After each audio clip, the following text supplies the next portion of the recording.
क्या दिल्ली में मिलेगा बीजेपी का सरप्राइज सीएम? क्या प्रवेश वर्मा के सिर सजेगा ताज या मनोज तिवारी की चमकेगी किस्मत? दिल्ली की चुनावी बाजी बीजेपी ने अपने नाम कर ली है। बीजेपी ने प्रचंड बहुमत के साथ 27 साल बाद सत्ता में वापसी की है। आम आदमी पार्टी को दिल्ली में करारी मात खानी पड़ी। वहीं अरविंद केजरीवाल को नई दिल्ली सीट से प्रवेश वर्मा ने करारी शिकस्त देकर दिल्ली के सीएम की रेस में खुद को शामिल करा लिया है। ऐसे में अब सवाल उठता है कि मोहन यादव, भजन लाल शर्मा की तरह दिल्ली में बीजेपी का सरप्राइज सीएम कौन होगा? दरअसल दिल्ली विधानसभा चुनाव में बीजेपी ने किसी भी नेता को सीएम का चेहरा घोषित नहीं किया था। बिना सीएम चेहरे के बीजेपी चुनावी मैदान में उतरी थी। ऐसे में सभी के मन में सवाल उठता है कि दिल्ली में बीजेपी किसे मुख्यमंत्री बनाएगी? बीजेपी दिल्ली के सियासी समीकरण के लिहाज से मुख्यमंत्री का फैसला करेगी या फिर कुछ अलग दांव खेलेगी? दरअसल सियासी गलियारों में प्रवेश वर्मा, विजेंद्र गुप्ता, मनोज तिवारी सहित कई चेहरों के नाम पर सियासी कयास लगाए जा रहे हैं। क्या प्रवेश वर्मा के सिर सजेगा ताज? नई दिल्ली सीट को सत्ता की धुरी कहा जाता है। यहाँ जीतने वाला दिल्ली का मुख्यमंत्री होता है। साल 1998 से लेकर 2020 तक के चुनाव में यही ट्रेंड रहा है। साल 1998 से लेकर 2013 तक शीला दीक्षित नई दिल्ली सीट से जीतकर मुख्यमंत्री बनती रही। इसी तरह नई दिल्ली सीट से विधायक रहे केजरीवाल 2024 तक दिल्ली के सीएम रहे। इस बार चुनाव में नई दिल्ली सीट से अरविंद केजरीवाल को बीजेपी के प्रवेश वर्मा ने मात दी है, जिसके चलते मुख्यमंत्री की रेस में प्रवेश वर्मा शामिल हो गए हैं। और केजरीवाल को मात देने के बाद प्रवेश वर्मा सीधे अमित शाह से मिलने गए।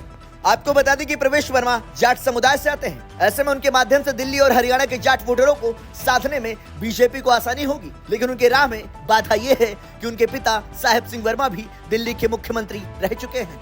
इस तरह प्रवेश वर्मा को सीएम बनाने पर बीजेपी पर परिवारवाद के आरोप लग सकते हैं। ऐसे में बीजेपी के लिए प्रवेश वर्मा को लेकर कुछ और सोच हो सकती है।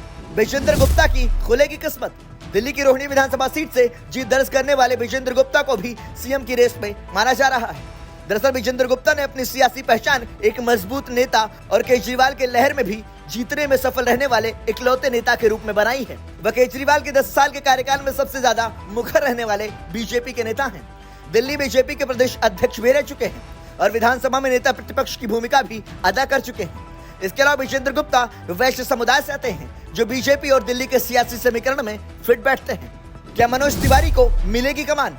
दिल्ली में बीजेपी के सत्ता में वापसी के बाद सांसद मनोज तिवारी को भी सीएम पद का प्रबल दावेदार माना जा रहा है। दरअसल मनोज तिवारी लगातार 3 बार से नॉर्थ दिल्ली सीट से सांसद हैं और बीजेपी के पूर्वांचली चेहरा माने जाते हैं। मनोज तिवारी 3 बार से लोकसभा चुनाव जीत रहे हैं, लेकिन कभी भी मंत्री नहीं बने। दिल्ली में पूर्वांचल वोटों की सियासी ताकत को देखते हुए उनकी किस्मत का सितारा बुलंद हो सकता है, लेकिन उनकी राजनीतिक पारी का आगाज बीजेपी से नहीं हुआ है। वो समाजवादी पार्टी से बीजेपी में आए हैं। इसके अलावा दिल्ली में विधानसभा चुनाव भी नहीं लड़े हैं। ऐसे में बीजेपी उन्हें सीएम बनाने का दांव चलेगी या नहीं, ये देखना बेहद दिलचस्प होगा। रेस में रामवीर सिंह बिधूड़ी भी शामिल। दिल्ली चुनाव से पहले गुर्जर समाज से आने वाले रामवीर सिंह बिधूड़ी और रमेश बिधूड़ी को भी प्रबल दावेदार माना जा रहा था।